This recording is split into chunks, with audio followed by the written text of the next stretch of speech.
Donc, bonsoir à tous ceux qui se connectent. Comme d'habitude, nous sommes vendredi dans cette époque, dans cette réalité actuelle. Donc, j'entends qu'il y ait un peu plus de personnes qui se connectent. Salutations à tout le monde, salutations à tout le monde, à tous ceux qui se connectent un peu partout dans le monde entier. Je sais que ce live était attendu, beaucoup de personnes attendent ce live pour qu'on puisse encore une fois de plus entrer dans les mystères des révélations cachées. Donc ici nous allons parler d'un livre qui effraie beaucoup de personnes dans le monde,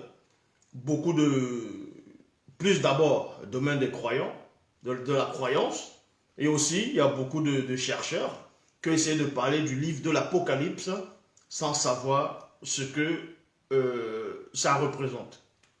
Donc dans quelques petites, on va dire quelques secondes, on va démarrer le direct. Le temps que vous puissiez vous installer, vous puissiez vous connecter, et ensuite on va commencer le direct.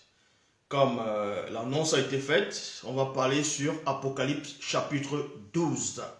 Le mystère d'Apocalypse chapitre 12. Mais toutefois, je ne vous dis pas ici qu'on va parcourir tout le chapitre d'Apocalypse 12. Mais néanmoins, nous allons révéler quelques mystères. Comme je dis, révéler c'est quoi? La révélation, c'est révéler des choses. C'est de révéler l'action. C'est ça une révélation. Donc on attend un tout petit peu. Donc accrochez-vous, accrochez-vous. Salutations à tout le monde, salutations à tout le monde. Salutations à tout le monde. Je sais que dans certains pays, c'est le froid qui va bientôt se manifester. Donc, ceux qui ne supportent pas réellement le froid, achetez des manteaux, des blousons, couvrez-vous bien à la maison et la couette, ainsi de suite. Donc, c'est très important. Donc, je dis encore salutations à tous ceux qui se connectent. Donc, ici, nous n'allons pas tarder. Nous allons parler du livre de l'Apocalypse, chapitre 12. Mais avant d'entrer dans le cœur même du message, dans le livre de l'Apocalypse, il faut d'abord savoir c'est quoi l'Apocalypse. La définition de l'Apocalypse, c'est quoi? Parce que beaucoup de personnes ont été induites dans l'erreur. Beaucoup de personnes ont utilisé l'antiphrase, l'antivérité. Ils ont formulé des mots hors de sens. Pour beaucoup de personnes, comme je dis, la définition d'Apocalypse, selon eux, selon leur entendement, ça veut dire les catastrophes, des guerres, le chaos. Non, l'Apocalypse ne veut pas dire guerre, ne veut pas dire le chaos, la fin du monde, ainsi de suite. Ça, c'est pas ça. La définition d'Apocalypse, c'est pas ça. L'Apocalypse, c'est la révélation. Apocalypse, encore, ça veut dire révéler quelque chose. Donc, on vous révèle quelque chose. C'est ça, la révélation. C'est ça, le livre même de l'Apocalypse. On vous révèle des choses. Donc, pour cela, nous allons commencer. Dans Apocalypse chapitre 12, quand vous lisez même dans les Bibles actuelles classiques, on vous parle d'abord dans le chapitre, à partir du chapitre 12, à partir du verset 1, on vous parle d'une femme qui est enveloppée de soleil, ainsi de suite, la lune sous ses pieds. Bon, ça, j'avais déjà expliqué, à peu près, j'avais expliqué c'était qui cette femme. Mais ici, nous allons plus entrer dans la bataille qui a eu lieu. Et nous allons définir où cette bataille, à quelle époque, dans quelle réalité, cette bataille a eu lieu, que ce soit sur la terre ou bien dans l'astral ou le spirituel. Parce que beaucoup de personnes se gourent, beaucoup de personnes se trompent, beaucoup de personnes ne connaissent pas la vérité, ne maîtrisent pas les Écritures, ne sont pas si, ils n'ont pas été initiés par le grand ordre des choses. Parce qu'il y a beaucoup qui vont venir vous raconter que Apocalypse chapitre 12 et verset 7, quand on vous dit il y eut guerre dans le ciel, Michel et ses anges combattirent contre le dragon et ses anges combattirent, ne fut pas le plus fort, les plats ne furent plus trouvés dans le ciel, il fut précipité le grand dragon, le serpent saint, ainsi de suite. Donc, certains vous diront que quand celui dans les Bibles actuelles classiques vont appeler Michel, que quand Michel a chassé le diable, c'est-à-dire Satan, Satan est tombé sur la terre. Il a cassé la surface de la terre. Et en cela, on dit la terre est devenue chaos. Ça, c'est faux. Ici, on va vous révéler que la bataille spirituelle, c'est-à-dire ce combat de l'archange et contre le Mundima Bobé, a eu lieu quand le monde n'avait pas encore été créé, quand l'univers n'avait pas encore été créé. Mais comment se fait-il alors que pendant la bataille, pendant que l'apôtre Lakisabet, donc vous appelez Jean dans les Bibles classiques, a eu cette vision, il a d'abord vu les étoiles. Alors, avant la création du monde, de l'univers, des multivers, de la réalité visible et physique, il n'y avait pas encore la notion d'étoile telle que vous pouvez apercevoir. Donc, Jean a vu ça comment? Donc, ici, nous allons aller dans le livre de Enoch, la seule version authentique du livre d'Enoch, dans Doubisset. Je répète, la seule version authentique du livre d'Enoch, Doubisset. Parce que Enoch veut dire, donc Doubisset, c'est son vrai nom, qui veut dire baptisé ou bien initié. Ici, nous allons aller dans le chapitre 1 du livre d'Enoch et à partir du verset 733. Le titre ici, c'est exactement comme dans Bible, d'Apocalypse, dans le livre de Bible, toujours dans Bible, c'est dans le chapitre 12. Mais ici, nous allons aller dans le chapitre 1 de Kalata, Doubisset, Enoch.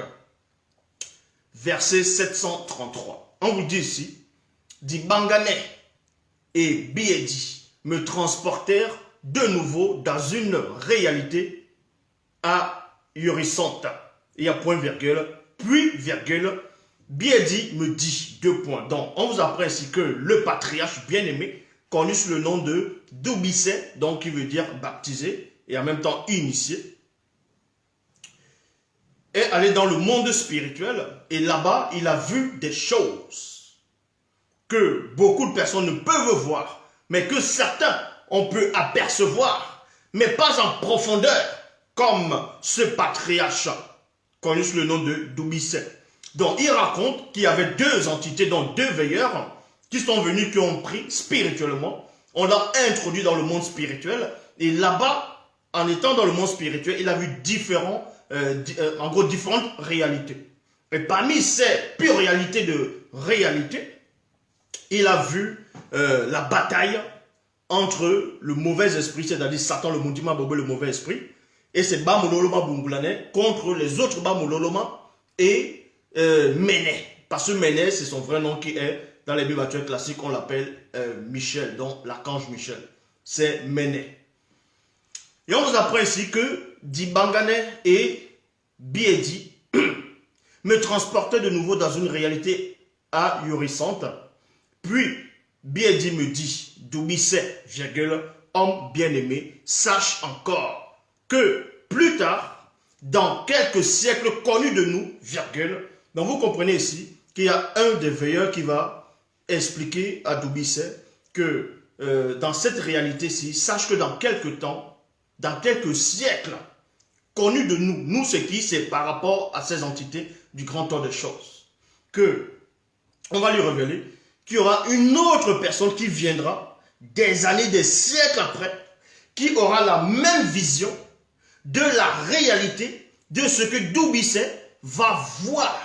Mais sauf qu'on va lui révéler quelque chose, ce qu'on va lui révéler, c'est que Doubisset va entrer plus en profondeur que cet homme qui viendra dans un temps futur. Et nous allons connaître le nom, premièrement, de cette personne. Et c'est la raison pour laquelle vous allez comprendre pourquoi tous les biblistes, tous ceux qui se prennent, qui pensent être des pasteurs, des révérends, bishops, maréchals, apôtres, diacres, prophétesses, inspirés ou enseignants, pseudo-enseignants, vont toujours se gourer sur le livre de l'Apocalypse parce qu'ils ne peuvent maîtriser la notion de l'espace-temps, ils ne peuvent maîtriser et ils ne peuvent être enseignés par les entités du grand temps des choses, dont ils vont tout le temps se gourer par rapport au temps. Si l'apôtre Jean, dans les Bibles classiques, est en train de voir une scène, est-ce que cette scène se déroule dans le passé, dans le présent ou dans un futur, ou bien hors du temps et de l'espace? Cela, ils ne pourront vous le dire, parce que ce sont des attardés mentaux. Donc ici, Doubisset, homme bien-aimé, sache encore que plus tard, dans quelques siècles, connu de nous, un homme noir initié, connu sous le nom de Lakisabé. Lakisabé, Lakisabé. Donc, dans les Bibles actuelles classiques, on l'appelle Jean, l'apôtre Jean. Donc, l'histoire de Jean Lakisabé a été prophétisée déjà par ces deux entités, en gros par ces deux Mindis, donc par ces deux esprits qui ont révélé à Doubissé qu'il y aura un homme noir initié dans un temps reculé qui va se manifester dans le visible, mais néanmoins il aura l'opportunité, la grâce de voir ce qu'on va te montrer là maintenant. C'est pour cela que certains auront dû, ou bien ont dû se poser la question de savoir pourquoi ce n'est pas l'apôtre Pierre qui a vu le livre de l'Apocalypse, en gros qui a écrit l'Apocalypse, parce que d'autres vont aussi dire qu'il y a l'Apocalypse de Pierre, ainsi de suite, mais bon. Pourquoi ce n'est pas les autres apôtres, pourquoi ce n'est pas Paul, selon qu'on appelle Paul de Tarse, pourquoi ce n'est pas lui qui a écrit le livre de l'Apocalypse? Pourquoi ce n'est pas les autres apôtres? Pourquoi Jean, donc Lakisabé? Pourquoi c'est Lakisabé qui a été témoin, qui a vu, qui a assisté, qui a écrit le livre? En gros, son témoignage, pourquoi c'est son témoignage? Tout simplement parce que dans le grand ordre des choses, on avait déjà décidé cela, c'était déjà établi, c'était déjà prophétisé, en ce que Lakisabé puisse voir ces choses.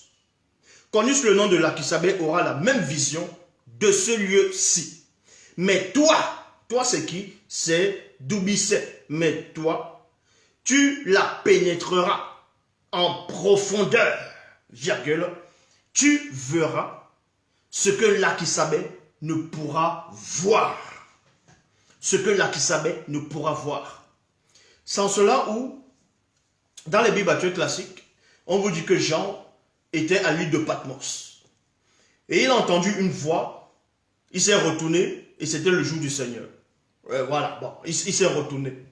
Il a vu un homme, on a décrit qu'il avait les chandeliers dans la main, si c'est la main droite, bref. Et il disait que le vivant, je suis mort, je suis vivant au siècle des siècles, je tiens les clés de la mort du séjour des morts, ainsi de suite, bon, bref. Et beaucoup de personnes sont bourrées, ils ont cru que ce personnage, c'était la personne de Christ. Donc certains disent que c'était Jésus-Christ qui est apparu à Jean à l'île de Patmos. Il lui a dit qu'il est l'alpha et l'oméga. Donc beaucoup de personnes sont tombées là-dedans, dans ce piège, dans l'anti-vérité, dans le mensonge. Or, Lakisabé, non, c'est-à-dire Doubissé, lui, il a vu cela en profondeur. Et on va vous révéler le mystère de ce qui s'est réellement passé dans Apocalypse chapitre 12 au verset 7 par rapport à cela. Mais on va avoir plus de révélations dans Doubissé. Donc on vous dit ici, dans le verset 734, dans cette réalité, virgule, je vis un grand et impressionnant signe qui fit son apparition dans l'univers. Dans Missipo. Doubissé dit ici que dans cette réalité où il se trouvait, avec ces deux entités, dont ces deux veilleurs-là, il a vu un grand signe dans l'univers. Mais il se trouvait où en ce moment? Est-ce qu'il se trouvait dans la réalité visible? Parce qu'il vous dit ici, dans cette réalité, je vis un grand et impressionnant signe qui fit son apparition dans l'univers. Est-ce que cet univers-là était un univers spirituel? Non, c'était l'univers connu de vous, cet univers-ci. Mais néanmoins, pourquoi il va voir cet univers? Alors qu'à cette époque, l'univers qu'il est en train de voir n'existait pas encore. Est-ce que vous comprenez? Donc, on va aller tout doucement. Ce n'était pas l'astral. L'astral n'existait pas encore en ce moment-ci. En tout cas, dans la vision que Doubissé est en train de voir, l'astral n'existait pas. Le physique n'existait pas. Le monde visible n'existait pas. La création n'avait pas encore été manifestée telle que vous voyez actuellement. Mais comment il arrive alors à entrevoir l'univers? Tout simplement parce qu'il se trouvait dans un espace-temps, dans une réalité, hors du temps, mais d'un temps connu du grand temps des choses, où le monde physique n'existait pas encore. Mais néanmoins, il va voir un futur dans cette époque où la réalité visible n'existait pas.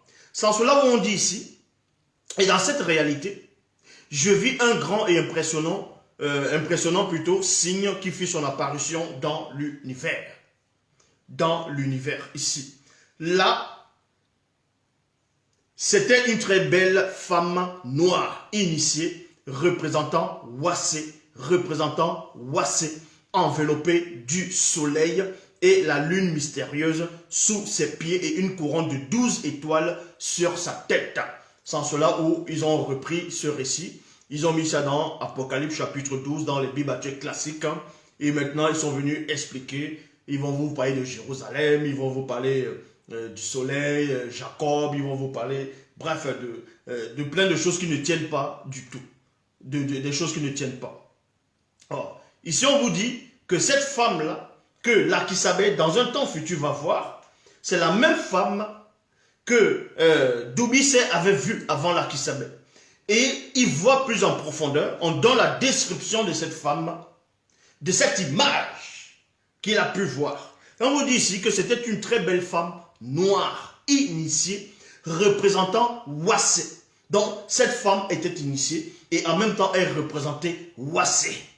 Enveloppée du soleil, la lune mystérieuse sous ses pieds. Je vous avais expliqué déjà dans un des directs que la lune, en gros, mystérieuse sous ses pieds, c'est pas de la sorcellerie, ce n'est pas une sirène des eaux, ce n'est pas Marie, comme ils vont dire Marie, mère de Jésus, ou bien ce n'est pas une démon lunaire, ainsi de suite, non. C'est pour vous montrer qu'en gros, en ce moment, la lune, vous ne dépendez plus du temps. Vous êtes hors du temps. Mais ici, on ne va pas reparler de ça. Là, je vis apparaître les Bamuloloma, connus sous le nom de Ngengeti. Il y a virgule, les entités gardiennes de la conscience, c'est-à-dire de la science cosmique. Et il y a virgule ici. Mundima Bambe Wei, c'est-à-dire l'entité qui est en charge du soleil. Mundima Bambe Modi, l'entité en charge qui est en charge de la lune mystérieuse. Les entités des constellations, virgule, les entités ayant la face de taureau. Les entités ayant la face de lion. Les entités à la face d'ours. Et les entités guerrières. Il y a point ici. Voilà ce que Doubicet a vu. Et c'est ce que l'apôtre Jean, dans les Bibles classiques, n'a pas pu voir. Lui, ce que Jean a vu, il a juste vu, premièrement, dans Apocalypse 12, une femme qui est enveloppée de soleil, la lune sur ses pieds, une couronne de 12 étoiles sur la tête. Et maintenant, un autre signe apparaît, un dragon va apparaître avec des cornes et des têtes, ainsi de suite, va essayer de dévorer l'enfant cette femme veut enfanter, ainsi de suite. Et d'Apocalypse chapitre 12, verset 7, on vous parle maintenant qu'il y a eu guerre dans le ciel, il y a commencé à... Or, ici, dans le livre de Doubicet, la vraie version, entre plus en profondeur. Donc, avant qu'il y ait cette bagarre, avant qu'il y ait cette grande bataille, hors du commun, Lakisabeth, il voit d'abord cette femme qui va représenter Wassé. Et après, toujours dans l'univers, il va voir certaines entités. On va lui donner la description de ces entités qu'il est en train de voir. C'est-à-dire qu'il perce la révélation. Il voit ce que Lakisabeth n'a pas pu voir. Et on vous dit ici, je répète, là, je vis apparaître les Bamuloloma, connus sous le nom de Ngengeti, les entités gardiennes de la conscience, de la science cosmique. Mundima Bambe Wei, donc l'entité qui est en charge du soleil. Mundima Bambe Modi, l'entité qui est en charge de la lune mystérieuse. Et les entités des constellations. Vous voyez? Des constellations. Les entités ayant la face de taureau, les entités ayant la face de lion, les entités en face d'ours et les entités guerrières. Voilà ce qu'il a vu dans cette réalité. Et il poursuit, il dit ici, je vis que cette femme noire initiée symbolisait en même temps, virgule, la 13e étoile. La 13e étoile. C'est pour cela que les biblistes, les faux juifs sont venus, ils ont trafiqué l'histoire des Noirs, ils ont écrit la Torah, ils ont rempli, c'est-à-dire ils étaient remplis de confusion, ils ont raconté du n'importe quoi, ils font croire qu'il n'y avait que 12 tribus d'Israël, et beaucoup de personnes ont commencé à prendre l'histoire des 12 tribus, des 12 tribus, des 12 tribus, ils ont commencé à faire des révélations, soi-disant, sur les 12 tribus. Et ils vont vous dire que le Christ a choisi 12 apôtres, donc ça veut dire qu'il y avait 12 tribus. Non. Il y a les 12 apôtres que Christ choisit. Avec lui, ça fait la 13e tribu. Vu que quand on voyait les apôtres, on voyait le Christ, on voyait 13 personnes. Donc, ça représentait 13 tribus. Est-ce que vous comprenez?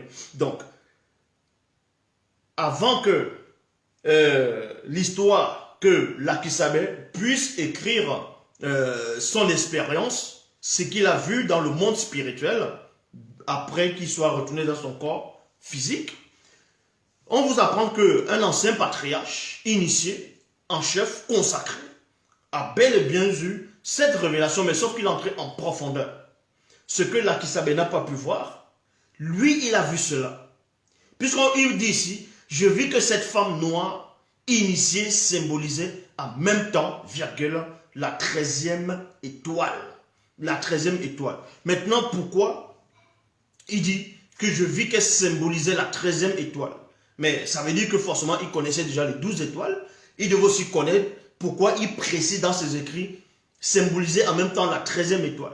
Qui lui a révélé qu'elle symbolisait la 13e étoile et pourquoi mettre la précision qu'elle celle-là symbolisait la 13e étoile. La 13e étoile. Parce qu'il était dans une réalité où il pouvait voir le présent, le futur, le passé, où il pouvait voir toutes sortes de temps fusionner. C'est pour ça qu'il avait déjà vu l'histoire du monde. Et dans son récit, il poursuit, il dit, je vis qu'elle était enceinte et elle criait en étant en travail et dans les douleurs de l'enfantement. Derrière elle, je vis l'entité en charge des naissances. Montrez-moi dans les bibliothèques classiques où ce qu'on appelle Jean a vu cela. Où Jean a vu cela. Jean n'a pas vu ça dans les bibliothèques classiques. Il a juste vu une femme qui était en travail, donc en gros qui était enceinte, qui voulait accoucher dans les douleurs de l'enfantement. Et ensuite, il y a le dragon qui est venu, qui s'est placé là pour dévorer l'enfant. L'enfant qui devait naître. Mais il a juste vu ça. Or, Doubissé ici, il voit derrière ce qui est caché. Il voit derrière la révélation. Vous voyez, il voit autre chose. Et maintenant, d'autres vont dire le troisième œil. Déjà, les gens qui parlent la notion du troisième œil ne sont pas assis dans les Écritures. Déjà, ils emploient toute l'anti-vérité. Vous allez forcément entendre des gens qui font le yoga, des gens qui font le spiritisme, des gens qui veulent soi-disant les pseudo-sorciers, qui veulent apprendre la sorcellerie. Ils vont vous parler du troisième œil. Et, exactement comme dans DBZ, il y a, je crois que c'est Yamcha, non, Tenshin Han. Oui, Tenshin Han, celui qui a un autre œil, là, on va dire le troisième œil, ainsi de suite. Mais, déjà, vous comprenez par là, on ne peut pas dire le troisième œil. On ne va pas dire le troisième œil. On ne peut pas dire le troisième œil. Parce que déjà, ils ne comprennent pas. Ils vont dire le troisième œil par rapport à quoi? Le troisième œil par rapport à l'esprit, que l'esprit est en train de voir. Et à cela, ils vont dire troisième œil. Non, on va dire les sixièmes yeux. C'est 6. Parce que votre corps physique a 2 yeux. Votre âme a 2 yeux, les yeux de l'astral. Votre esprit a 2 yeux, les yeux de l'esprit. Mais comment on va dire le troisième œil? C'est 6 yeux. 2 pour le corps physique, 2 pour l'âme et en gros 2 pour l'esprit, donc ça fait 6. Donc si on fait référence à l'œil de l'esprit, on ne va pas dire troisième œil. On ne va pas dire troisième œil. Donc vous comprenez par là, les gens sont faux dans tout. Ils emploient l'anti-vérité dans tout ce qu'ils font, dans tout ce qu'ils vont apprendre, dans tout ce qu'ils pensent. Même dans les rêves, il y a l'anti-vérité dedans. Or, quand vous êtes assis dans l'écriture, quand vous êtes initié, pas l'initié en chef consacré, vous comprenez la précision de tout ce qui se passe autour de vous, dans l'astral et dans le spirituel. Donc, on vous apprend ici. Je vis que cette femme, non, je vis qu'elle était enceinte et elle criait en étant en travail et dans les douleurs de l'enfantement. derrière elle, donc il voit cette femme-là. Il voit cette femme qui représente Wassé. Et en même temps, dans une autre révélation cachée, il voit qu'elle représente la 13e étoile. Et derrière la 13e étoile, il voit que cette femme, elle est enceinte. Elle doit accoucher. Elle doit enfanter. Elle doit manifester quelqu'un dans le visible. Mais derrière encore l'image, on permet qu'il puisse pénétrer dans la vision. Il puisse voir derrière. Et qu'est-ce qu'il va voir? Derrière elle, je vis l'entité en charge des naissances. Je vis l'entité en charge des naissances. Au même moment, un autre signe parut encore dans l'univers. Et voici, c'était un grand serpent dragon, ayant 7 têtes, donc, et 10 cornes, ayant 7 têtes et 10 cornes. Tandis que dans les Bibles classiques, ils ont sauté tout ça, parce que l'Oba n'a pas permis, par son verbe, qu'il puisse voir, quand il copiait les copies des copies, puisse voir ce que Doubicet a pu voir. Même dans tous les livres d'Enoch qui existent, il n'y a pas ce passage-là, comme ça. Là. Il n'y a pas ce passage-là. Voyez? Parce qu'on a caché cela. Parce qu'il y a des choses qu'on ne permet pas. Voyez? Je suis en train de faire le récit, la lecture ici. Donc, et on vous dit ici, et cette diadème, sa queue, voyez, on vous dit dans les Bibles classiques que sa queue entraînait le tiers des étoiles. Que sa queue entraînait le tiers des étoiles. Donc, selon les faux pasteurs, ils vont vous dire que Satan, qui représentait ce dragon, entraînait le tiers des étoiles. Donc, entraînait le tiers des anges. Entraînait le tiers de l'armée céleste. Mais ça, c'est faux. Mais qui vous a dit ça? Qui vous a dit ça? Parce qu'ils viennent écrire des hérésies. Ils viennent écrire des choses qu'eux-mêmes, ils ne comprennent pas. Parce qu'on vous dit que le dragon a entraîné le tiers des étoiles. Maintenant, on vous dit que ces étoiles-là, c'est les anges déchus. Mais qui vous a dit que Satan, lors de sa chute, a entraîné le tiers des esprits? C'est faux. Or, d'Adoubicet, on vous explique qu'est-ce qui s'est passé. Le tiers là, c'est quoi? Ce n'est pas le tiers de toute l'armée céleste. Ce n'est pas le tiers. Ce n'est pas le tiers de chaque entité. Ce n'est pas le tiers de tout. Donc, on vous dit ici, sa queue. Maintenant, la queue du dragon, comment on appelle ça, Doubicet a pu voir. On va vous expliquer c'est quoi cette queue-là.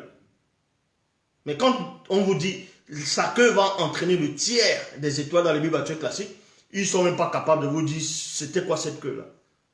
Mais quand on précise que sa queue entraîne, vous pensez que la queue peut entraîner le tiers des étoiles? Vous imaginez un dragon dans l'univers, sa queue entraîne le tiers des étoiles. Alors que les étoiles sont censées être plus grosses qu'un dragon. Donc ça veut dire quoi? Doubicet ici, il voit en profondeur, il explique.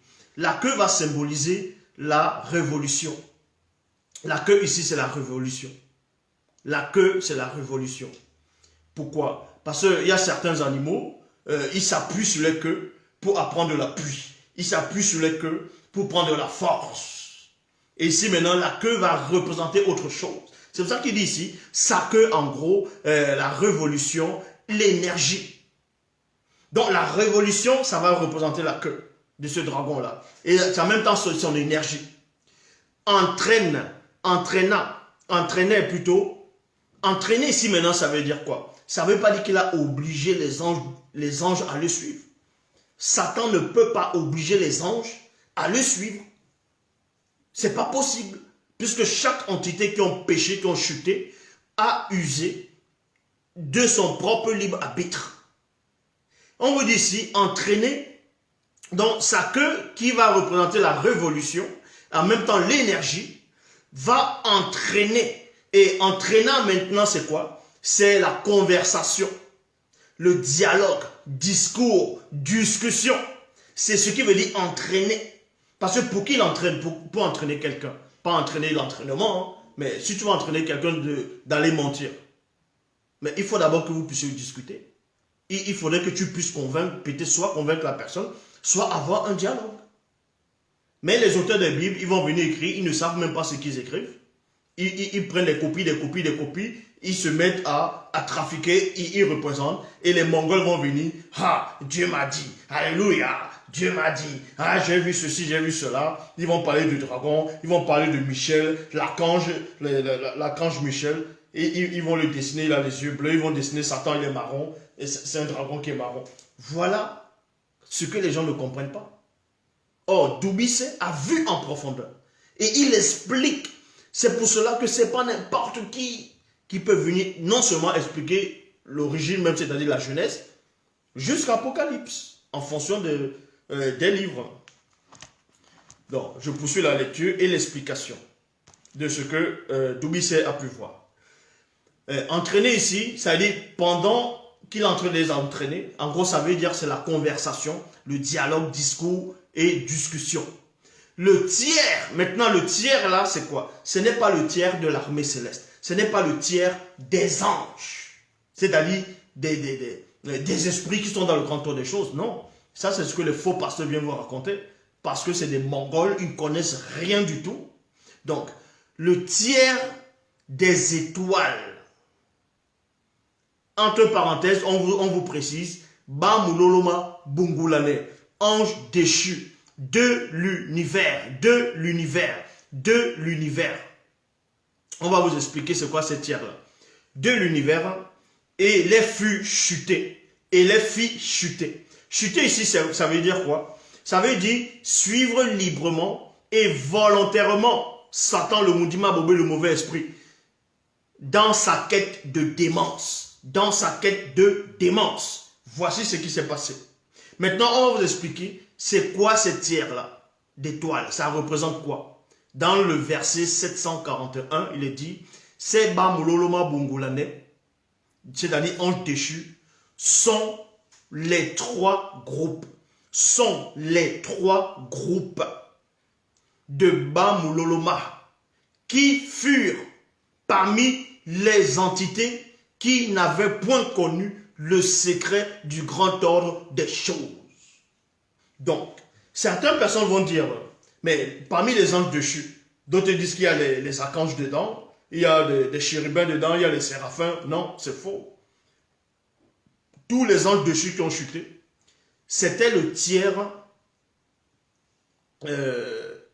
ça faisait même pas le tiers de toutes les entités. Non. Quand on compte, c'est pas le tiers de toutes les entités. En gros, c'est comme si vous allez dans l'océan. On va vous donner l'exemple. C'est comme si vous allez dans l'océan. Dans l'océan, il y a le sable. Sur la terre, il y a la terre au fond. Il y a beaucoup de sable. Vous allez à l'océan, vous prenez tout le sable de l'océan.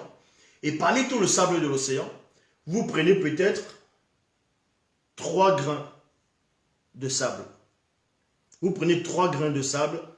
Parmi tous les sables qui sont dans l'océan, vous prenez 3 grains de sable. Et vous racontez une histoire, vous dites, il y a le tiers du sable de l'océan qu'on a retiré. Donc, ceux qui n'ont pas la vision, ceux qui sont passés dans les Écritures vont penser que, waouh, le tiers là, c'est beaucoup quand même. Mais c'est rien du tout. Même si c'est des myriades, même si c'est des milliards et des milliards, ce nombre-là n'est rien du tout par rapport à ceux qui sont au service de l'Oba. Par rapport à ceux qui sont au service de l'Oba. C'est pour ça que vous ne pouvez même pas les compter. C'est pour ça que quand on parle des entités, on dit des millions, des millions, des milliers, des milliards. Alors que ici, pour ceux qui ont chuté, on dit le tiers. Mais on connaît le nombre exact des entités qui ont chuté. Mais ici, on ne va pas vous le dire.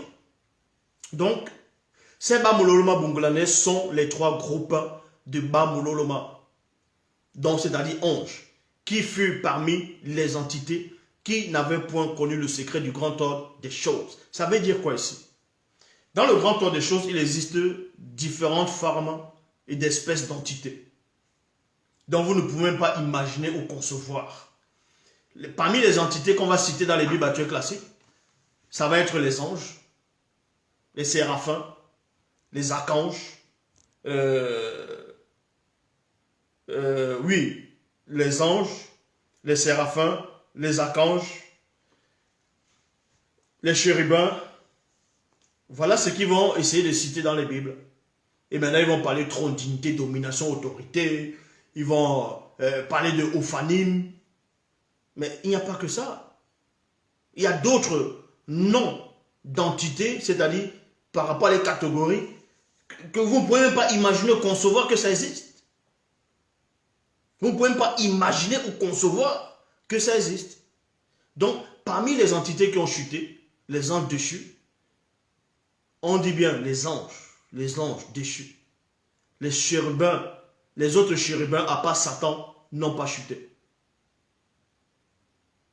Je répète, les autres chérubins, à part Satan, les autres chérubins n'ont pas chuté à part Satan. Aucun séraphin n'a chuté, aucun archange n'a chuté, aucun ophanim, aucun phénix, aucun trône, ainsi de suite. On ne va pas citer toutes les catégories des entités ici. Excepté ceux qui ont chuté, c'est un chérubin. Et c'était le dernier chérubin qui a été créé. Parfait au départ. Satan fait partie des dernières entités qui ont été créées. C'est-à-dire avant d'être Satan. Et les anges de ceux qui ont péché, et les anges qui ont péché, c'était les derniers anges qu'on a créés parmi la pluralité des anges et des chérubins, des séraphins, des entités du grand ordre des choses. Est-ce que vous comprenez? Et ceux qui ont chuté, ce qu'on appelle les anges déchus, c'est un groupe de Bamololoma, d'une catégorie à part. Parce qu'il existe plusieurs groupes de Bamololoma, de ce qu'on appelle des anges. Et tous les anges, c'est-à-dire tous les Bamololoma, n'ont pas la même puissance, n'ont pas le même intellect, l'interaction, ainsi de suite. N'ont pas la même force. Il existe des groupes d'élite. C'est pour ça que même ce qu'on appelle dans les Bibles actuelles classiques l'apôtre, ce qu'on va appeler Pierre, l'apôtre Pierre, lui-même il le dit. Tandis que les anges, en force et en puissance, n'osent pas porter un jugement injurieux. Donc, il y a des anges dont vous ne pouvez pas imaginer la puissance. On vous dit, ces catégories d'anges vous apparaissent comme ça, ces catégories de Bamoloma vous apparaissent là, comme ça. Vous allez penser que c'est lui le créateur. Est-ce que vous comprenez? C'est ce que j'ai essayé de montrer dans le livre de l'Apocalypse. Quand Jean est sorti de son corps, on vous dit que c'est un ange qui est en train de lui montrer tout ce qu'il voyait. Oui, vous pouvez voir ça dans le dernier livre de l'Apocalypse. Apocalypse 22. Où il a dit, c'est moi le Christ qui a envoyé mon ange à mon serviteur Jean pour vous attester ces choses. Donc, on montre par là que ce personnage qui est apparu à Jean dans Apocalypse chapitre 1, c'était pas le Christ, c'était un ange, selon les Bibles actuelles classiques. Et Jean, 2 fois de suite, il a voulu se prosterner devant cet ange-là et l'adorer. Parce que Jean voyait quoi sur cet ange-là? Il pensait que c'était Dieu. Donc, ces anges-là qui ont chuté là, ce sont les derniers anges, parmi les derniers anges qu'on a créés. Mais parmi eux, il y avait 3 groupes. Et ces 3 groupes n'avaient pas la même force, la même puissance, certes. Ceux qui ont chuté. Donc, c'est le tiers de cette espèce-là qui ont chuté. Ce n'est pas le tiers de tous les anges. Mais c'est le tiers de cette espèce-là qui ont chuté. Et on vous dit ici, ces Bamololoma, bon, sont les 3 groupes de Bamololoma qui furent parmi les entités qui n'avaient point connu le secret du grand ordre des choses. À une époque donnée, virgule, Satan, à une époque donnée, le serpent dragon se tint devant la femme initiée qui allait enfanter, afin de dévorer. Dévorer maintenant, ça veut dire quoi ici? Vous allez m'expliquer que comment un grand dragon, écoutez attentivement, bon, un grand dragon va essayer de manger l'enfant d'une femme. Mais dévorer ici, c'est quoi? Quand on dit dévorer, Lakisabé, non pas Lakisabé, Doubissé a vu ce qu'il représente, c'était quoi dévorer? Parce que derrière les mots, il y a des codes. Donc, il va juste décoder. Il va décoder et il va voir. C'est pour ça que les apôtres ont même dit à Koudoumane, mais devant la foule, tu parles en parabole. Mais à nous, tu nous parles ouvertement. C'est comme ça que ça se passe. Donc, si on vous parle en parabole, ils vont écrire des choses déjà codées. Ils vont écrire, essayer de décoder, ça, ils ne pourront pas. Là, on vous dit ici, à une époque donnée, le serpent dragon se tint devant la femme initiée qui allait enfanter, afin de dévorer. Dévorer ici, c'est quoi? C'est convoiter et détruire.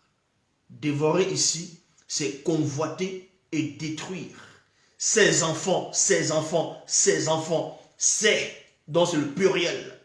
Tandis que dans la Bible actuelle classique, on vous dit que c'était un enfant, un fils. Que c'était un fils que la femme devait accoucher. Et on va vous dire que ça représentait Jésus. D'autres vont dire c'est Israël. N'importe quoi. Toujours le christocentrisme.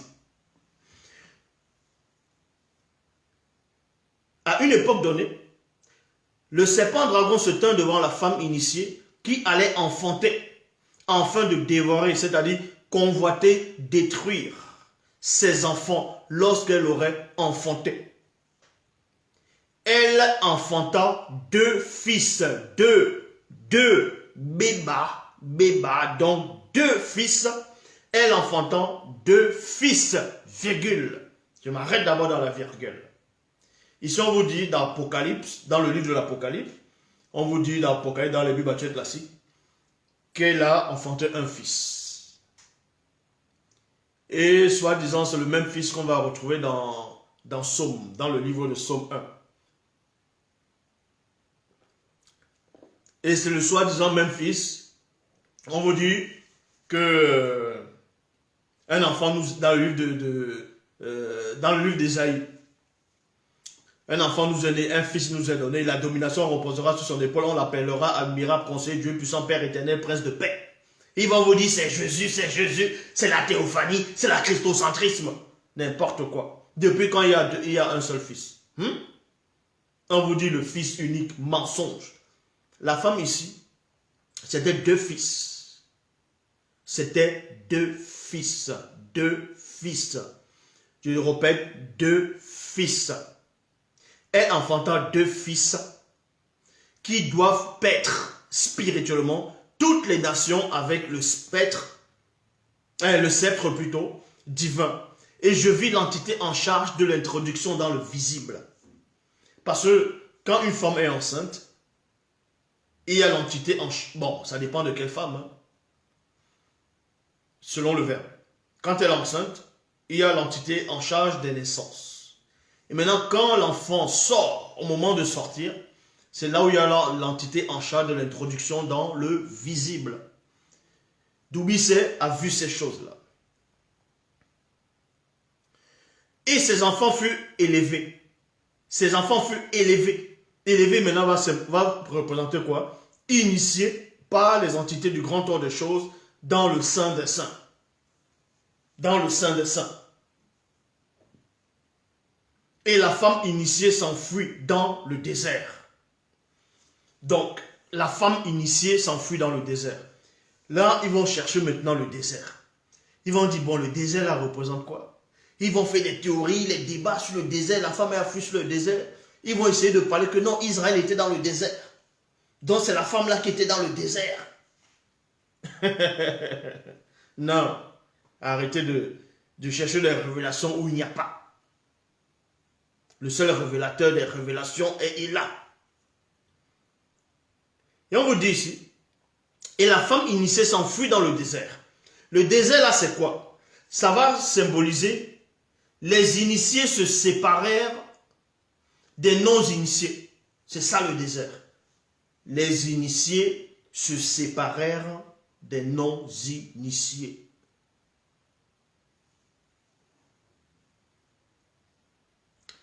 où elle avait un lieu préparé par le Mundi, afin qu'elle fût nourrie pendant un temps des temps, et la moitié d'un temps connu des entités du grand ordre des choses. Donc, là c'est déjà, c'est ce récit-là, c'est à peu près dans Apocalypse chapitre 12, à partir du verset 1 jusqu'au verset 6. Mais ils ont mal rédigé cela. Ils ont mal rédigé cela. Maintenant, on va lire le passage du combat spirituel. Le combat de... comment ça s'est déroulé? Comment ça s'est réellement déroulé? Vous allez voir que tous ces biblistes, tous ceux, les pseudo-enseignants, ne font que répéter des choses déjà trafiquées. Des choses qui n'existent pas. Des mensonges, des balivernes. Ici, c'est le combat spirituel. Et ce combat a eu lieu. Le monde n'existait pas encore. La création du visible n'existait pas encore. Mais sauf que Dubuisset se trouvait dans un lieu hors de la réalité visible et la réalité astrale. Et là-bas, il a vu néanmoins ce qui va arriver à un moment donné, mais qui s'est déjà déroulé plusieurs fois. C'est pour ça qu'il dit ici, moi, Dubuisset, je vis qui eut bataille dans l'une des réalités du monde spirituel. Donc il révèle ici qu'il y a plusieurs réalités qui existent dans le grand ordre des choses. Plusieurs réalités. Cette bataille se déroulait bien avant la création du visible. Ça veut dire que celui qu'on va appeler l'archange Michel, donc Méné, un Samba Touba, donc Méné, et Seba Mololoma. Quand on dit Seba Mololoma, ce n'est pas lui qui les a créés. Quand on dit Seba Mololoma, ce sont ses compagnons. C'est comme si on va dire, c'est comme si on va dire un général avec sa troupe. Mais ce n'est pas le général qui les paye. Ce n'est pas le général qui, on va dire, qui les a embauchés ou bien qui les paye des habits, en gros, qui les a créés. Vu que au-dessus du général, il y a encore d'autres autorités. Il y a même le ministre de la Défense. Au-dessus du ministre de la Défense, il y a le président. C'est comme ça. Donc, moi, Dubuisset, je vis qu'il y eut bataille dans l'une des réalités du grand ordre des choses. Cette bataille se déroulait bien avant la création du visible. Le combat qu'on vous décrit dans Apocalypse chapitre 12 au verset 7, ou dans les Bibles actuelles classiques où il est dit, il y eut guerre dans le ciel, Michel et ses anges combattirent contre le dragon et ses anges combattirent. Voilà. Et on vous dit que mais il ne fut pas les plus forts, les places ne furent plus trouvées dans le ciel, il fut précipité, le grand dragon, le serpent, qui est le diable et Satan. Bon, ça, on veut vous faire croire que pendant que Michel luttait contre Satan, Dieu, les soi-disant Dieu avait déjà créé le monde. Et qui vont dire que le soi-disant Jésus a dit, maintenant le prince de ce monde est tombé.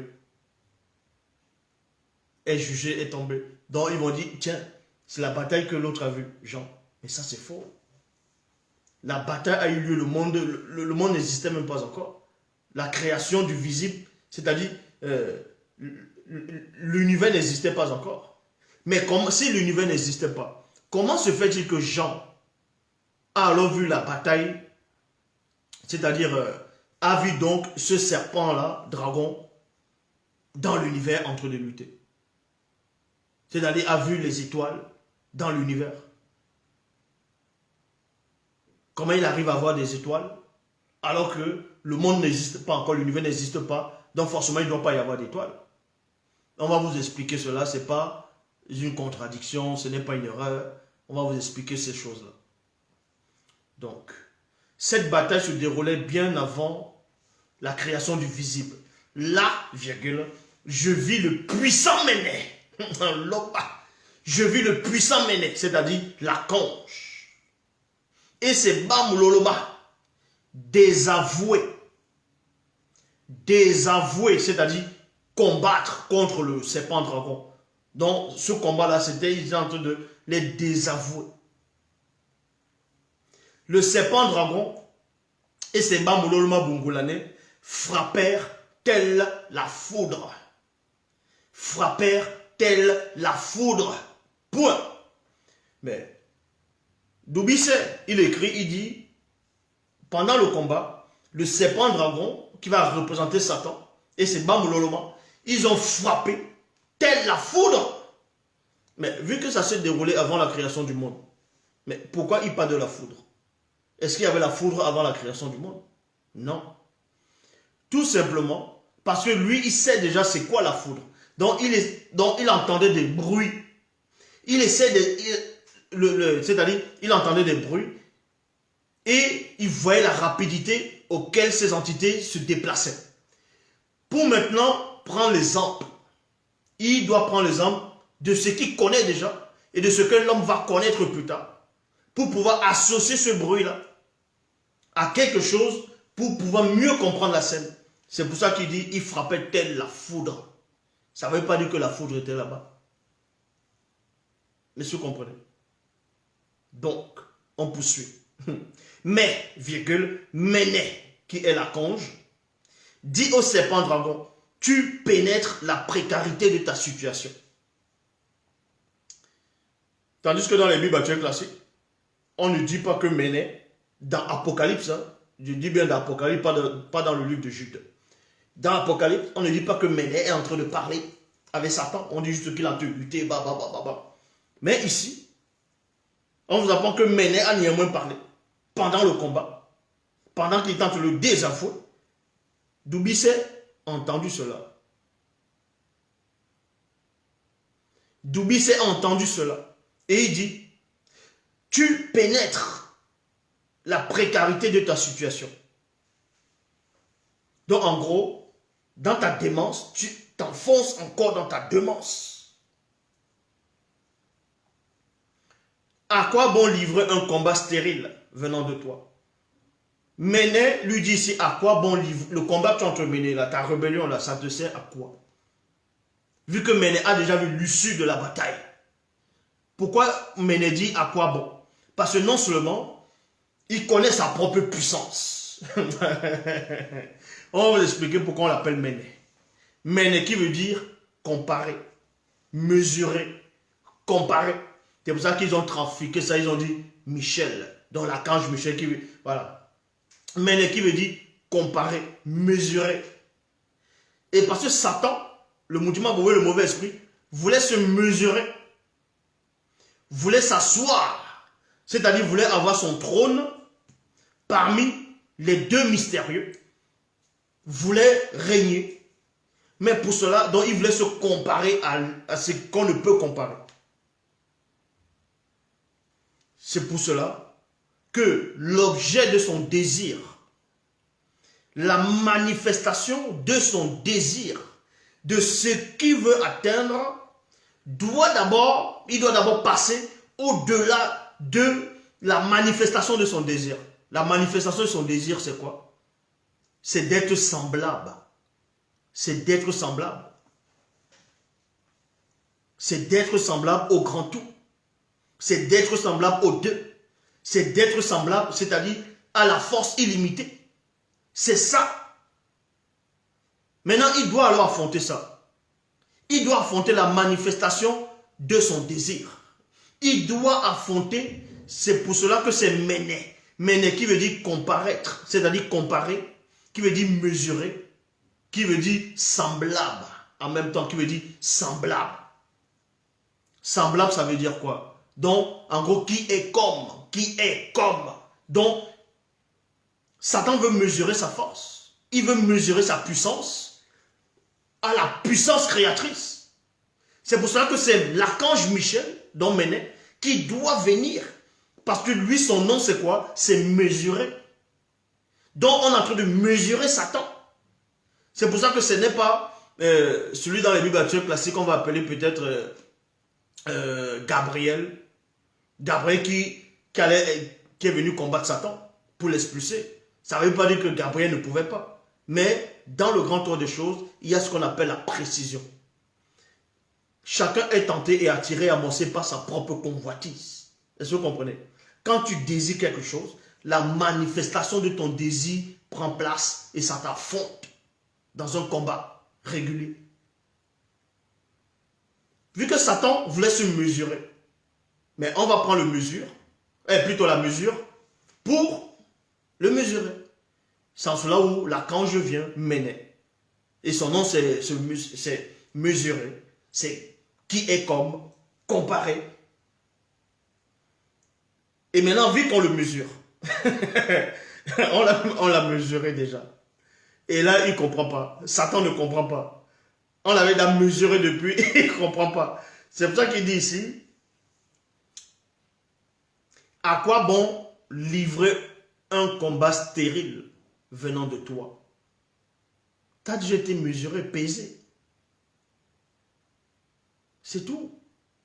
Mais le serpent dragon chargea avec toute la fureur, c'est-à-dire la haine, furie, brutalité extrême dont il était capable. Sa rage, c'est-à-dire sa férocité contre Méné, ne fit que croître. C'est exactement ce qu'ils ont essayé de prendre pour faire dans le DBZ, Dragon Ball Z. Vous voyez, on vous dit dans les Dragon Ball Z, quand les Super Saiyans luttent, plus ils luttent, plus ils deviennent forts. Vous voyez? Alors que normalement, quand vous luttez, plus vous luttez longtemps, plus vous devenez faible parce que vous dépendez de l'oxygène, vous dépendez de... oui, comme je dis, vous faites beaucoup d'efforts, il y a l'oxygène, il y a la respiration, il y a la cardio, ainsi de suite. Or, les entités n'ont pas besoin de respirer de l'oxygène. Elles n'ont pas besoin de respirer. Donc quand elles luttent, c'est ce qu'ils essayaient de montrer dans DBZ. Vous voyez peut-être les ennemis qui viennent lutter contre, on va dire ceux qu'on appelle les Son Goku, tout ça là. Dès qu'ils luttent, maintenant ils passent par d'autres étapes. Bra!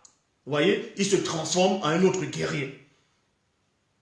Il se transforme en un autre guerrier, peut-être l'ennemi dit, bon, là, je t'ai mesuré, et je vois qu'on a à peu près la même puissance, donc je passe à un autre niveau. Bra! Et c'est comme ça qu'ils ont essayé de copier. Or, les entités, ils vont d'abord lutter, ils luttent.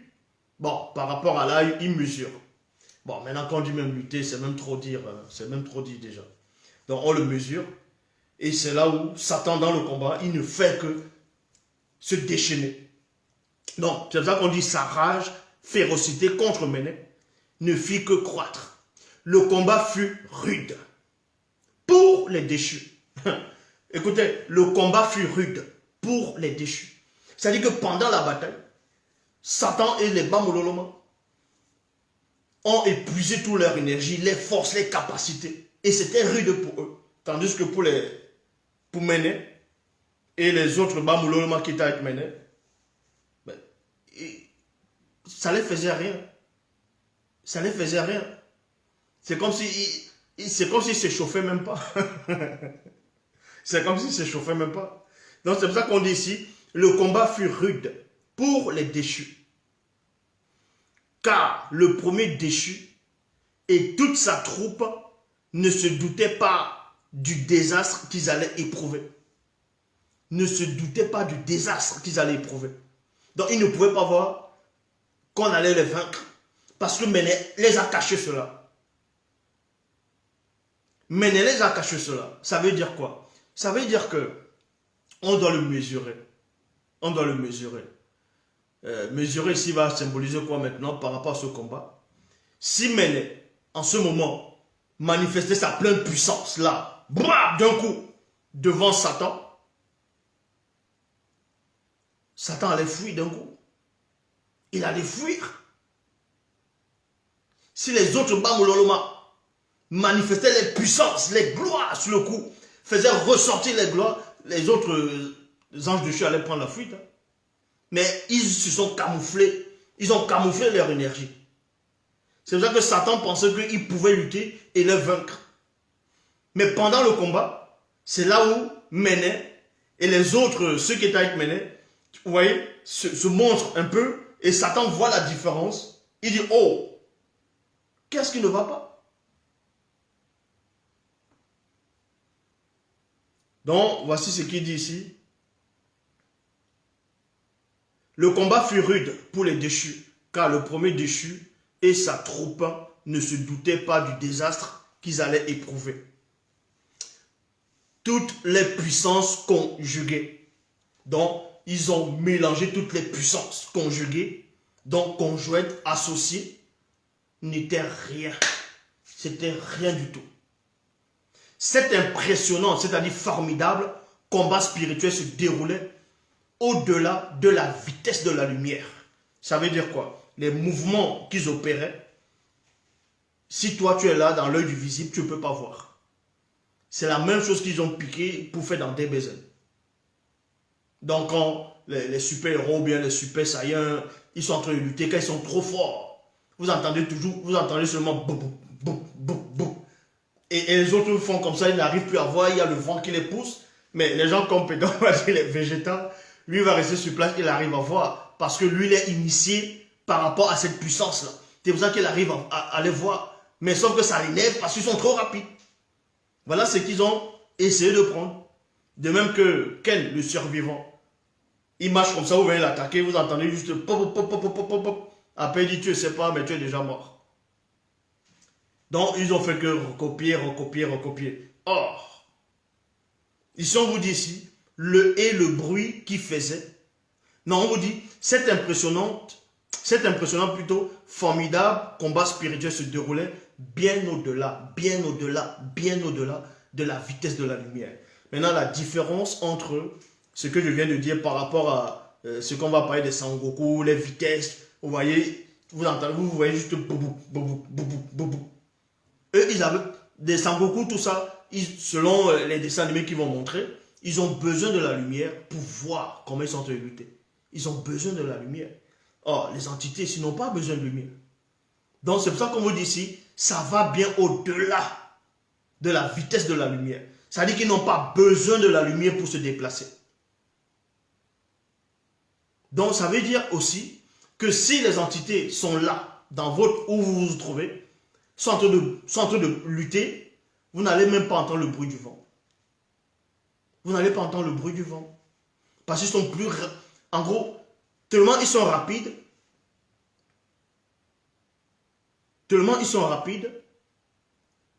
que le vent même n'arrive même pas à suivre. Est-ce que vous comprenez? Que le vent même n'arrive pas à suivre. C'est exactement comme on va dire, vous fabriquez peut-être un engin. Vous êtes là, vous allez peut-être plus vite que la lumière. On va vous expliquer ce que ça représente. Si vous ne dépendez pas de la lumière, vous allez plus vite que la lumière. Vous allez traverser un mur. Est-ce que vous comprenez? Vous allez traverser le mur.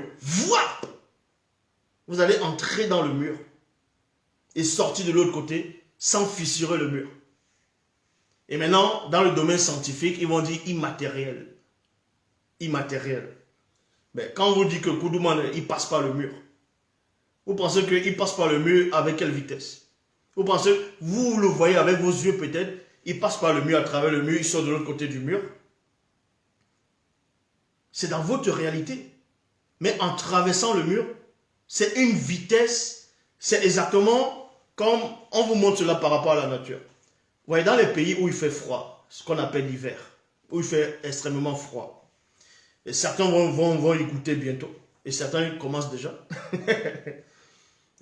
Vous allez comprendre, quand il fait froid, vous fermez la pièce, vous êtes entre quatre murs. Mais comment le froid arrive à entrer? Comment se fait-il que le froid arrive à entrer? Par le mur. Oui, le froid entre néanmoins par le mur. Le froid arrive à entrer par le mur et la pièce, elle est glacée. Alors qu'il y a un mur. Normalement, le froid devait rester de l'autre côté. Puisque le mur, tu ne dois pas franchir le mur. Parce que le froid n'est pas fait de la même matière que le mur. Donc le froid pénètre le mur. Ça se pose sur la brique.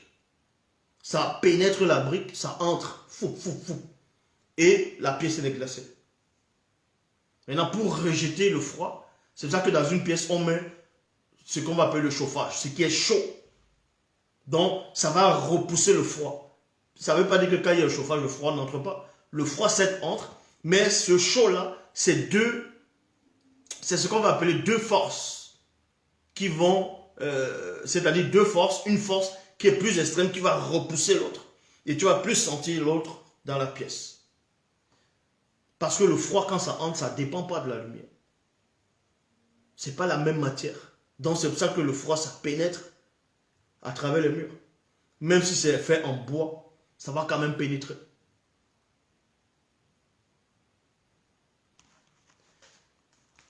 Et je poursuis. Et on nous dit ici, et le bruit qu'il faisait durant le combat était semblable à ceux des éclairs et des tonnerres. Et le bruit qu'il faisait, parce qu'on l'a ramené dans une réalité, on l'a montré le combat. Il était en esprit, mais néanmoins, les deux veilleurs ont permis qu'il puisse néanmoins voir les déplacements. Malgré qu'en temps normal, il ne pouvait pas voir les déplacements. Mais le verbe de Loba a permis qu'il puisse voir le déplacement pendant le mouvement. Vous voyez, le mouvement, et qu'il puisse voir. Et il entendait des bruits audibles. Et maintenant, quand il revient sur la terre, il va écrire pour expliquer à peu près à quoi ces bruits correspondaient.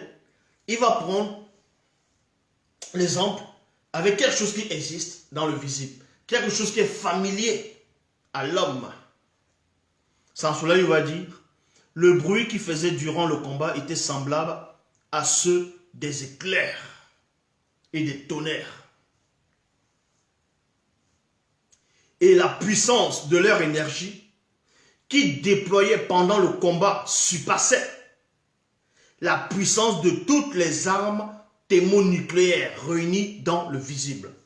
Il y a point. Maintenant, vous allez me dire, mais autant de Doubicet, est-ce qu'il y avait des armes thermonucléaires?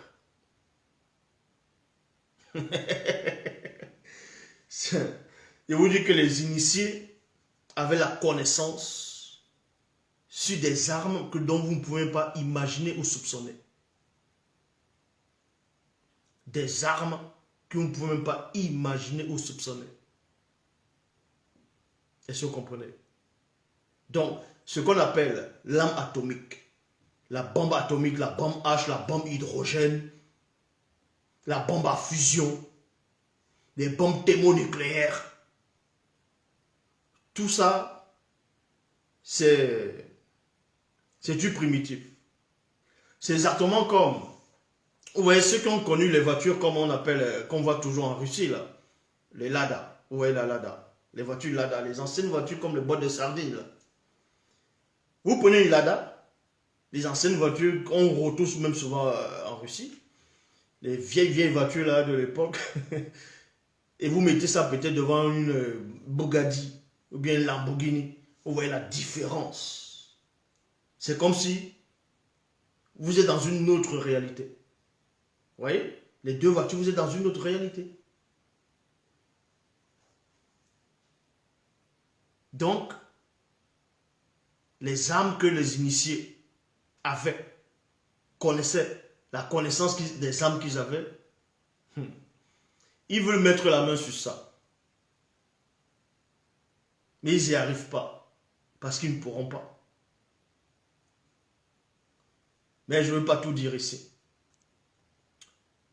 Pourtant, de ce combat spirituel, le grand serpent dragon et ses Bamuloloma Bungulane ne furent pas les plus forts, car Méné et ses Bamuloloma accèdent à des énergies qui font pallier toute la puissance même du serpent dragon.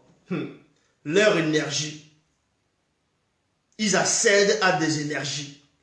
En gros, si vous voulez comprendre, ce qu'on appelle ces Bamuloloma qui luttent là, les Méné, les entités du grand ordre de choses, ont dépassé l'état de divinité. Vous voyez, ce qu'on appelle les divinités, les entités du grand ordre de choses sont au-dessus de ce qu'on nomme divinité. de ce qu'on appelle divin. Est-ce que vous comprenez?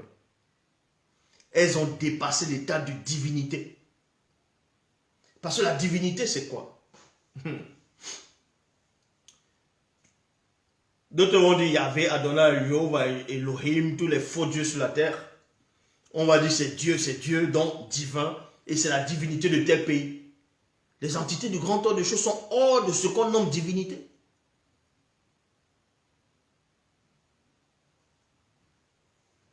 Et le serpent dragon et ses Bamololoma, Bungolanais, combattirent, mais ils ne furent pas les plus forts, et leur place ne fut plus trouvée parmi les entités élues.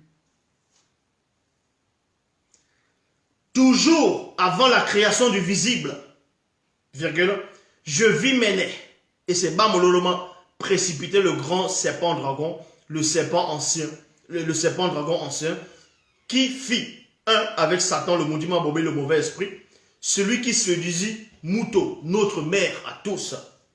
Maintenant, certains pourront poser la question de savoir comment se fait-il que Doubissé, il est dans la réalité où il voit la réalité où le monde, l'univers n'a pas encore été créé, le monde n'a pas encore été créé, le monde n'a pas encore été créé, mais néanmoins, si le monde n'a pas encore été créé, le serpent dragon qui a séduit Ève, lui aussi ne pouvait pas être créé.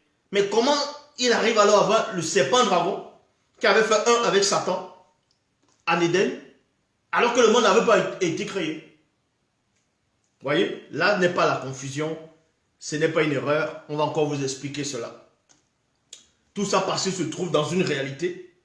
Bon, quand les entités viennent initier, ou bien une entité vient vous montrer quelque chose dans le monde spirituel, si vous n'êtes pas familier à ce qu'il va vous montrer, l'Oba permet néanmoins qu'on vous montre la représentation, c'est-à-dire la représentation de la chose, va prendre une image familière ou une image familière. Ça veut dire que pendant le combat, Doubissé va voir le serpent, dragon qui a séduit Ève. Alors que ce serpent dragon n'existe même pas encore parce que le monde n'a pas été créé. Mais parce que le Mundi permet qu'il puisse voir derrière, en gros, c'est-à-dire le chérubin qui est Satan, le maudit, le mauvais esprit, il puisse voir le dragon serpent. Que c'est ce dragon-là qui un jour va séduire Mouto. C'est ce qu'il explique ici. Je répète, toujours avant la création du visible, je vis Méné et ses Bamololoma précipiter le grand serpent, dragon, virgule, le serpent, dragon ancien, qui fit un avec Satan, le maudit Mabobé, le mauvais esprit, celui qui séduisit notre mère à tous.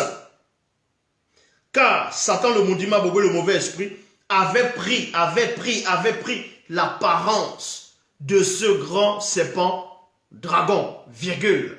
Maintenant, les gens vont dire, mais comment se fait-il que Satan a pris l'apparence de ce serpent dragon lors de sa bataille, alors que le monde n'avait pas encore existé, n'avait pas encore été créé?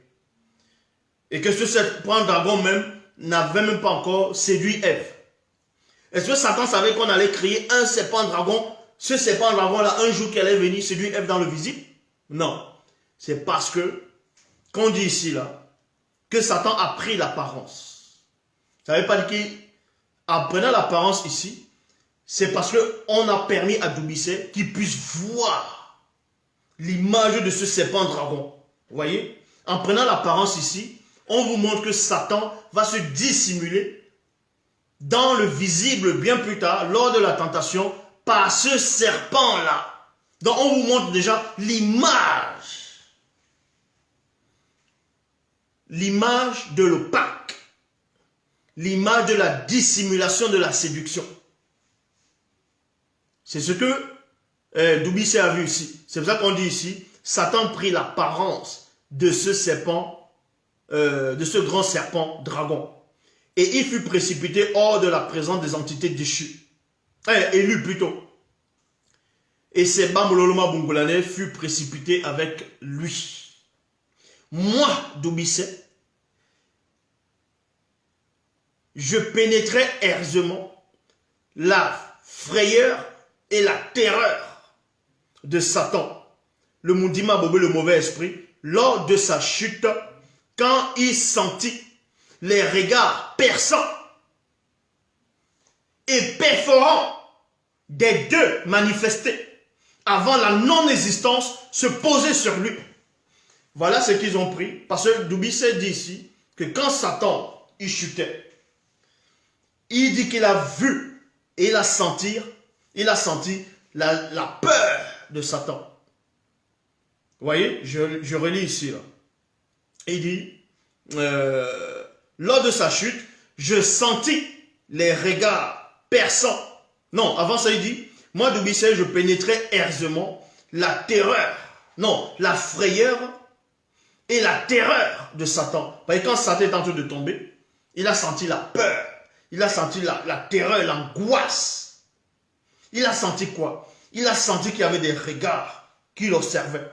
Pas les regards de Méné, pas les regards des Bamololoma qui étaient avec Méné. Mais il a senti d'autres regards. Mais il n'a pas vu ceux qui l'ont vu, ou bien ceux qui l'avaient déjà vu, ceux qui le voient tomber. Il savait déjà ça. Donc on dit ici, quand il sentit les regards perçants et perforants des deux manifestés, avant la non-existence se posait sur lui, dans la pesanteur, ça pose sur toi et brac, tu redescends encore. Et c'est cet endroit-là qu'ils ont pris. Ils ont mis ça dans les Bibles classiques dans Luc 10, 18 qui dit « Et je voyais Satan tomber du ciel comme un éclair. » Vous voyez? On veut dire que Jésus a dit dans Luc 10, 18 « Je voyais Satan tomber du ciel comme un éclair. » Ça, c'est le christocentrisme. Or, c'est les deux mystérieux qui ont posé le regard perçant lors de leur chute. Et c'est ce que Satan a ressenti. Voilà comment ils vont trafiquer l'histoire après. Maintenant, on vous dit, longtemps après la chute, après la création du visible, j'ai entendu dans l'univers. Vous voyez, c'est ça que les gens vont se gourer.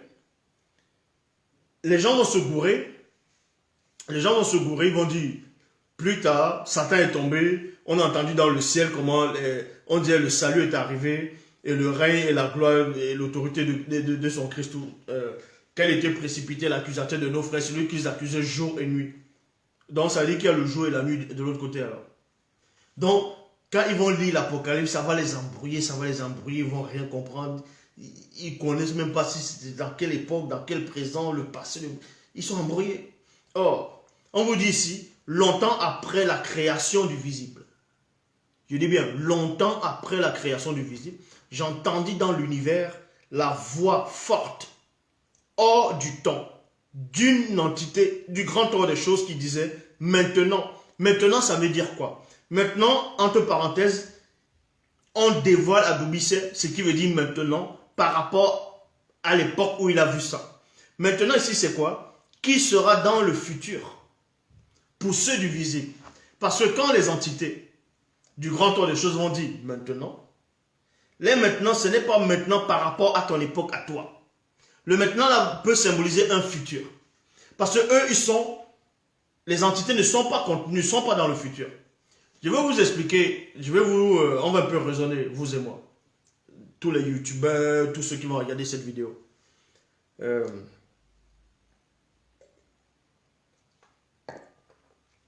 Bon. Le but de l'homme, c'est quoi? Vous allez demander à un chrétien, que son but c'est quoi? Il va dire, ah, j'ai envie d'être sauvé. Vous allez demander à un croyant, c'est quoi? Il va dire, ah, il veut être sauvé. Or, être sauvé, c'est quoi? C'est de respecter les lois, les ordonnances, les préceptes du Créateur. Donc, l'Oba. Bon, pendant que tu respectes les ordonnances, les préceptes, tu es un enfant, tu es en train de grandir, tu es en train de grandir. Tu grandis. Donc, vous allez comprendre que quand tu es un bébé, tu as la peau d'un vieux. Donc, tu as les cuisses pliées, tu as les membres pliés. C'est-à-dire, vous voyez, il y a des plis, des plis, des plis, des plis. C'est ça le bébé. Et les os sont fragiles. Et maintenant, vous avancez, vous grandissez, vos os deviennent solides. Vos os sont en train d'être solides. Deviennent solides, vos muscles sont en train de se fortifier pour pouvoir porter votre poids, vos os, ainsi de suite. Vous grandissez. Après, maintenant, dans un futur proche, vous vieillissez. Et maintenant, quand vous vieillissez, vous avez l'impression que vous êtes en train de redresser encore. Parce que plus vous vieillissez, vous redescendez encore. Et la peau redevient encore pliée. Comme celui d'un bébé. Mais sauf qu'à une différence près, c'est que la conscience que vous avez. Donc, en gros, vous revenez à l'étape d'un enfant. Vous redevenez à l'étape d'un enfant. C'est pour ça que Jockey avait dit, même dans les Bibles classiques, à Nicodème, Nicodème lui demande, en gros, pendant les discussions, il lui dit, si tu ne nais d'eau, c'est-à-dire d'esprit, tu ne peux pénétrer dans le grand ordre des choses. Mais Nicodème va expliquer, il va lui dire, mais est-ce que lui qui est grand, il va encore entrer dans le ventre de sa mère? Parce qu'il était docteur de la loi. Et il comprenait certaines choses, mais il ne comprenait pas exactement ce que ça veut dire. Donc, en gros, quand vous êtes un enfant, le futur, c'est le passé. Est-ce que vous savez ça? Le futur, c'est le passé. Le futur et le passé, c'est la même chose. Je le dis ici. Le futur et le passé, c'est la même chose. C'est un cercle. C'est un cercle. Pourquoi le futur, c'est le passé? On va vous expliquer pourquoi le futur, c'est le passé. Aucun scientifique ne peut vous expliquer cela.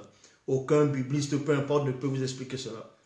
Le seul va vous expliquer pourquoi je dis que le futur, non, c'est-à-dire le passé est égal au futur. Le passé et le futur, c'est la même chose. Pour être sauvé, il faut rentrer dans le passé. Ce n'est pas dans le futur que vous allez être sauvé. Hein. Le futur dont vous imaginez. Le futur, c'est le passé. Pourquoi le futur, c'est le passé? On va un peu entrer dans ce qu'on appelle les Bibles actuelles classiques. Dans le livre de Genèse, de la Genèse. Le livre de la Genèse. On vous dit quoi? Dans le livre de la Genèse, on vous dit que l'homme a désobéi au commandement. L'homme a désobéi au commandement. Est-ce que vous comprenez? Écoutez attentivement. On vous dit que l'homme a désobéi au commandement. Et on lui a dit, il a désobéi au commandement, lui et la femme, ils ont désobéi. On les a expulsés du jardin. Et cette histoire, c'est où? Cette histoire s'est déroulée dans le passé. Jusqu'à notre époque ici, l'histoire de la désobéissance, de la chute originelle, c'est dans le passé. Ça veut dire qu'on les a expulsés du jardin d'Éden. On les a expulsés. En les expulsant, on les a dit quoi? On a dit quoi? Voici l'homme est devenu comme l'un de nous. Empêchons-le maintenant d'avancer sa main, de prendre de l'arbre de vie, d'en manger et de vivre éternellement. Et on l'a expulsé du jardin. En l'expulsant, on l'a expulsé du jardin. Mais le jardin se trouve où maintenant? C'est dans le passé que cette histoire s'est produite. Donc, cet arbre de vie, c'est où? C'est toujours dans le passé. Donc, pour manger cet arbre-là, tu vas dans le futur qui est le passé. C'est pour ça que dans le livre de l'Apocalypse, on dit quoi? Celui qui vaincra, il va manger le fruit de l'arbre de vie qui est dans le paradis, qui est dans le jardin de Dieu, non? Le jardin de Dieu, c'est où? C'était pas là où on a chassé Adam, dans les Bibles actuelles classiques. Et on a chassé Adam, ou dans le futur ou dans le passé. Donc, le passé, c'est le futur. C'est pour ça que plus vous avancez dans votre vie, dans votre existence, plus vous pensez au passé. Pour rattraper les erreurs de ce que vous avez fait dans le passé, au fur et à mesure. En gros, vous rentrez dans le passé. C'est ce qu'on appelle rattraper le temps. Vous rentrez dans le passé. Le passé, c'est le futur. Parce que c'est un cercle, ça tourne. Ça ne fait que tourner. La notion du présent, c'est quoi alors? Le présent tel que vous imaginez n'existe pas. Ça existe, mais ça n'existe pas tel que vous imaginez. Le fait que nous sommes en train de parler, ce qui domine le présent, c'est quoi? C'est le passé et le futur. Le passé et le futur écrasent le présent. Comment le passé et le futur écrasent le présent? Depuis, nous sommes en train de parler. C'est le présent ici. Le présent, en gros, nous sommes en direct. Ici, on est le présent. Là, je suis en présent. Présentement, je suis devant vous. Là, c'est le présent. Mais pendant que je parle, depuis que je suis en train de parler, mes mouvements, mais c'est dans le futur. Plutôt, c'est dans le passé. Et en même temps, je suis dans un futur. Et le présent ne fait qu'être écrasé. Le présent, c'est quelques secondes. Le présent, c'est des secondes. C'est des secondes.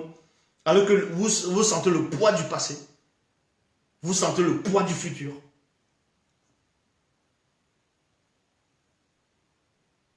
Donc, le futur, c'est le passé. Mon le dit. Mon avait compris ça. Il n'y a rien de nouveau. Ce qui a été, c'est ce qui est. Mais sauf que c'est le paysage qui change. Les consciences changent. Les consciences changent. L'homme, on l'a expulsé du jardin pour qu'il ne mange pas le fruit de l'arbre de vie. Et on vous dit, celui qui vaincra, je vais lui donner à manger du fruit de l'arbre de vie qui est dans le jardin de mon Père. Et pour vous, pour les créatures du visible, c'est dans le futur. Mais sauf que ce jardin-là, c'est dans le passé qu'on l'a chassé. L'homme. Donc c'est la même chose. Donc vous êtes juste bloqué dans un espace-temps. Vous êtes bloqué dans un espace-temps. C'est une aiguille qui tourne, tourne, tourne, tourne. Vous êtes bloqué dedans pour réparer vos erreurs au fur et à mesure. Parce que quand une entité vient, elle s'adresse à quelqu'un, elle bloque le temps. Elle va bloquer le temps. Quand une entité apparaît, elle bloque d'abord le temps. Ça veut dire que le futur, le présent n'agit plus sur la personne qui est devant l'entité. Et cette personne est contenue dans le présent réel. Dans le présent réel. Parce que l'entité bloque. C'est comme si vous avez demandé à un chrétien ou bien à un croyant, au paradis ça va être comment? Le paradis va être comment? Ils vont vous dire non, au paradis on va se balader, on va manger, on va voir les animaux, ils vont voir Dieu, Ouais, ça veut dire que dans le paradis, le temps passe alors. Le temps ne passe pas au paradis. Le temps ne passe pas, il n'y a pas le futur dans le paradis. En tout cas, le paradis spirituel. Mais dans votre visible, le paradis terrestre, c'était dans le passé. Et c'est ce même paradis terrestre, cette entité-là, vous devez le rencontrer dans le futur, donc vous devez rentrer dans le passé. Mais vous pensez que quand on a expulsé celui qu'on appelle Adam et Ève du jardin d'Éden, c'est dit que les premières entités, selon les Bibles classiques dont on a fait allusion, c'était les chérubins, qui protégeaient le chemin de l'arbre de vie. Mais c'est écrit où dans les Bibles classiques que ces chérubins-là qui protégeaient le chemin de l'arbre de vie pour que Adam ne mange pas ce fruit-là, c'est écrit où qu'on les enlevait là, à cette place-là.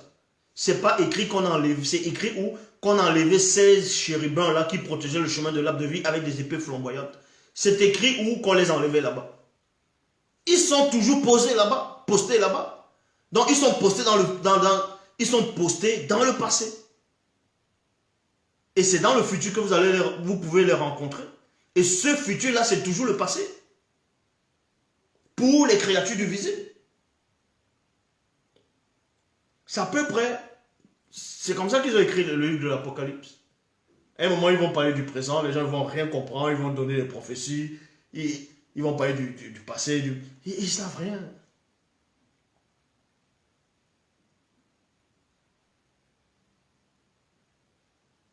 C'est même pour ça qu'on dit passé.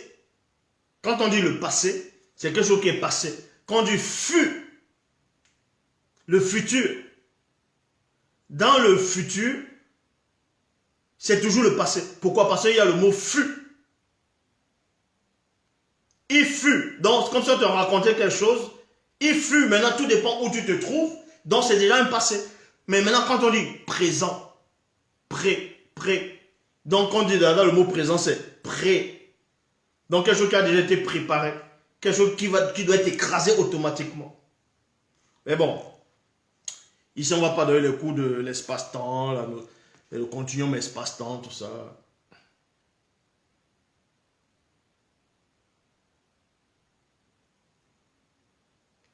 Est-ce qu'on doit lire Bible de la fin au début? Mais quand vous lisez Bible, voici Bible. Quand vous allez Bible, dans Bible, on parle de moto. Au début, on parle de l'histoire de moto. Et à la fin, on parle toujours de l'histoire de moto. Vous voyez? La fin de Bible, en tout cas, Bible par rapport à le dernier, on parle toujours de moto. Moto est le début et la fin. C'est pour ça que Koudoumane dit, en gros, c'est pour ça qu'il est dit, c'est pour ça qu'on parle de l'alpha et l'oméga. Le début et la fin, c'est la même chose. Le commencement et la fin, c'est la même chose. C'est la même chose. C'est ce qu'on appelle un cercle. En gros, tu avances. C'est quand tu atteins la perfection que tu sors de ce cercle-là, que tu ne dépends plus du temps et de l'espace. C'est ce que j'avais expliqué dans une vidéo par rapport à la femme qui est enveloppée de soleil. Le soleil qui va représenter la gloire, la puissance. La lune sous les pieds, ça veut dire qu'elle ne dépend plus du temps. Et la couronne des étoiles sur la tête.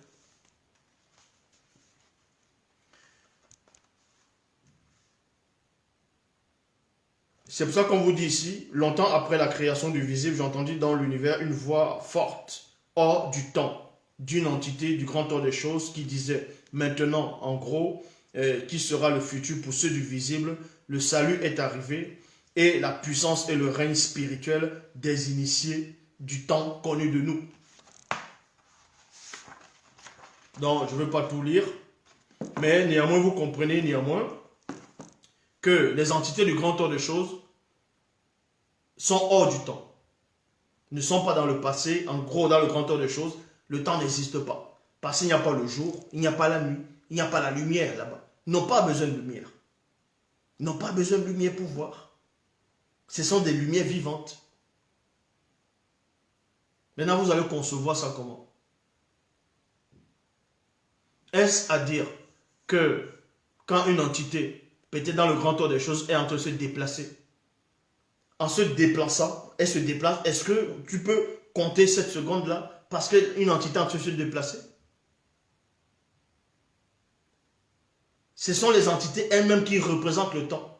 Elles ne sont pas dans le temps, elles représentent le temps. C'est pour ça qu'elles ne meurent pas, elles ont longueur bundea. C'est la vie éternelle. Donc, si Mene est en train de parler à Benengoudi, ils sont en train de parler, toi tu vas peut-être voir que ça fait peut-être 3 heures qu'ils sont en train de parler. Mais ce n'est pas 3 heures là-bas. Ce n'est même pas une fraction de seconde là-bas. Ils ne dépendent pas du temps. Donc, l'entité ne va pas dire à une autre entité, dans le grand ordre des choses, ah, souviens-toi que je t'avais dit l'autre jour là-bas. Là. Ça n'existe pas cette notion. Cette notion de je t'avais dit l'autre jour, ça n'existe que dans le plan visible. Et c'est les faux dieux qui dépendent de ça. C'est pour ça que le David dans les Bibles classiques dit à Yahvé que souviens-toi. On vous dit que Dieu se souvint. Dieu s'est souvenu de son peuple. Parce que ce faux Dieu dépend du temps.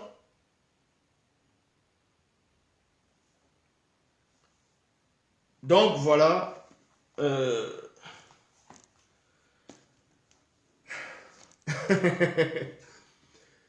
L'Oba se glorifie toujours. Partagez ce direct, montrez à ces pasteurs, à ceux qui se disent pasteurs révérends, bref. Tous ces gens qui vont venir parler des Osiris, qui vont parler, je ne sais pas, de forme de spiritualité, le chakra, que le Christ est comme ça, tout le monde, ils vont vous dire que non, que tout le monde sont des Christ, que le but c'est d'être le Christ, que chacun doit être son propre Christ, c'est d'atteindre le nirvana, c'est d'avoir des ailes. Tout ça là, ce sont des mongols, des têtards. Ils ne savent rien. L'Oba se glorifie toujours. Pour ceux qui vont se connecter pour les questions-réponses, allez-y et partagez le direct au maximum.